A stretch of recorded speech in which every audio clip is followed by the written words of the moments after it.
শহীদ শরীফ ওসমান হাদী ইনকেলাব মঞ্চের আহ্বায়ক শহীদ শরীফ ওসমান হাদী হত্যা মামলায় ডিবি পুলিশের দেওয়া অভিযোগপত্রে বাদীপক্ষের আপত্তি শুনে পুলিশের অপরাধ তদন্ত বিভাগকে সিআইডিকে মামলাটি পুনরায় তদন্তের নির্দেশ দিয়েছে আদালত।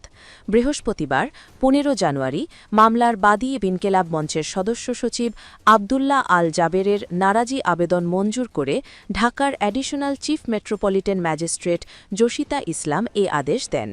ডিএমপির প্রসিকিউশন বিভাগের ডিসি মিয়া মোহাম্মদ আশিস বিন হাসান জানান, আদালত পুনঃতদন্ত করে ২০ জানুয়ারির মধ্যে সিআইডিকে প্রতিবেদন দাখিলের নির্দেশ দিয়েছে। হাদী হত্যা মামলায় ১৭ জনকে আসামি করে গত ৬ জানুয়ারি অভিযোগপত্র দেয় গোয়েন্দা পুলিশ, কিন্তু অভিযোগপত্রে সন্তুষ্ট নয় ইনকেলাব মঞ্চ। গত সোমবার মামলাটি শুনানির জন্য ছিল। আবদুল্লাহ আল জাবের সেদিন অভিযোগপত্র পর্যালোচনার জন্য ২ দিন সময় চান। আদালত তা মঞ্জুর করে বৃহস্পতিবার অভিযোগপত্র গ্রহণের দিন ধার্য করেন। এদিন ডিবি পুলিশের দেওয়া অভিযোগপত্র নিয়ে অসন্তোষ জানিয়ে নারাজি দাখিল করেছেন মামলার বাদী। তার পক্ষে অ্যাডভোকেট মুস্তাফিজুর রহমান মুকুল শুনানি করেন।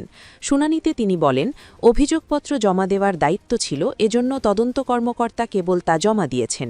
এখানে হত্যার পরিকল্পনাকারীদের সাথে হত্যাকারী শুটারদের কী সম্পর্ক তা উল্লেখ করা হয়নি।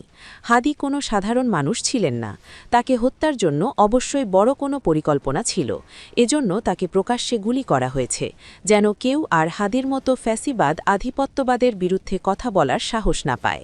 অ্যাডভোকেট মুস্তাফিজুর রহমান মুকুল বলেন, ডিবি পুলিশের দেওয়া অভিযোগপত্রে আওয়ামী লীগের একজন ওয়ার্ড কাউন্সিলরের কথা বলা হয়েছে।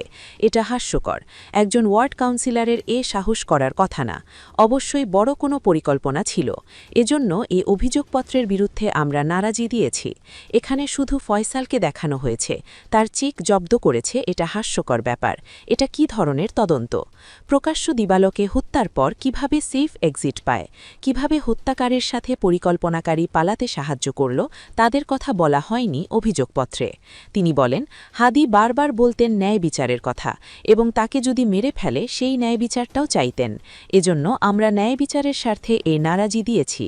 ত্রয়োদশ জাতীয় সংসদ নির্বাচন ও গণভোটের তফসিল ঘোষণার পরদিন ১২ ডিসেম্বর ঢাকার পুরানা পল্টনের বক্স কালভার্ট রোডে একটি চলন্ত মোটরসাইকেল থেকে রিকশায় থাকা হাদীকে মাথায় গুলি করা হয়। আশঙ্কাজনক অবস্থায় প্রথমে ঢাকা মেডিকেল কলেজ হাসপাতালে ও পরে এভার কেয়ার হাসপাতালে তাকে চিকিৎসা দেওয়া হয়। অবস্থার অবনতি হলে ১৫ ডিসেম্বর এয়ার অ্যাম্বুলেন্সে তাকে সিঙ্গাপুরে নেওয়া হয়। ৩ দিন পর ১৮ ডিসেম্বর তার মৃত্যু হয়। ফয়সাল করিম মাসুদকে আসামি করে ১৪ ডিসেম্বর পল্টন থানায় হত্যাচেষ্টার মামলা করেন ইনকেলাব মঞ্চের সদস্য সচিব আবদুল্লাহ আল জাবের। হাদী মারা যাওয়ার পর মামলাটি হত্যা মামলায় রূপ নেয়। এরপর থানা পুলিশের হাত খুঁড়ে মামলার তদন্তের দায়িত্ব দেওয়া হয় ডিবি পুলিশকে।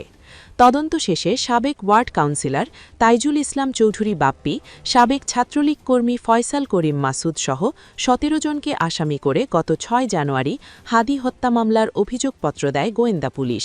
অভিযোগপত্রভুক্ত আসামিরা হলেন প্রধান অভিযুক্ত ফয়সাল করিম মাসুদ ওরফে রাহুল ওরফে দাউদ ৩৭, তার বাবা মোহাম্মদ হুমায়ুন কবির ৭০, মা হাসি বেগম ৬০, স্ত্রী শাহেদা পারভিন সামিয়া ২৪, শালক ওয়াহিদ আহমেদ শিপু ২৭, বন্ধু মারিয়া আক্তার লিমা ২১, মোহাম্মদ কবির ৩৩, মোহাম্মদ নুরুজ্জামান নোমানি ওরফে উজ্জ্বল ৩৪, ভারতে পালাতে সহায়তার অভিযোগ থাকা সিবিয়ন দিউ ৩২, সঞ্জয় চিসিম ২৩, মোহাম্মদ আমিনুল ইসলাম ওরফে রাজু ৩৭ ও হত্যা ব্যবহার অস্ত্রগুলি উদ্ধারের ঘটনায় গ্রেপ্তার মোহাম্মদ ফয়সাল ২৫, মোহাম্মদ আলমগীর হোসেন ওরফে আলমগীর শেখ ২৬, সাবেক ওয়ার্ড কাউন্সিলর মোহাম্মদ তাইজুল ইসলাম চৌধুরী বাপ্পি, ভারতে পালাতে সহায়তাকারী ফিলিপস নাল ৩২, মুক্তি মাহমুদ ৫১ ও জেসমিন আক্তার ৪২।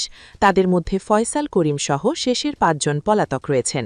অভিযোগপত্রে তদন্ত কর্মকর্তা ডিবি পুলিশের পরিদর্শক ফয়সাল আহমেদ বলেছেন, আসামিদের রাজনৈতিক পরিচয় এবং বিভিন্ন সময়ে হাদীর দেওয়া রাজনৈতিক বক্তব্য বিশ্লেষণ করে প্রাথমিকভাবে বোঝা গেছে রাজনৈতিক প্রতিহিংসার কারণেই হাদীকে হত্যা করা হয়েছে।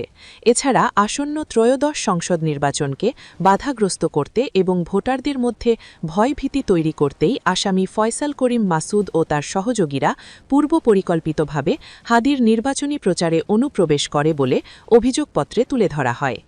হার্টের জটিলতায় হাসপাতালে ভর্তি রবার্তো কার্লোস।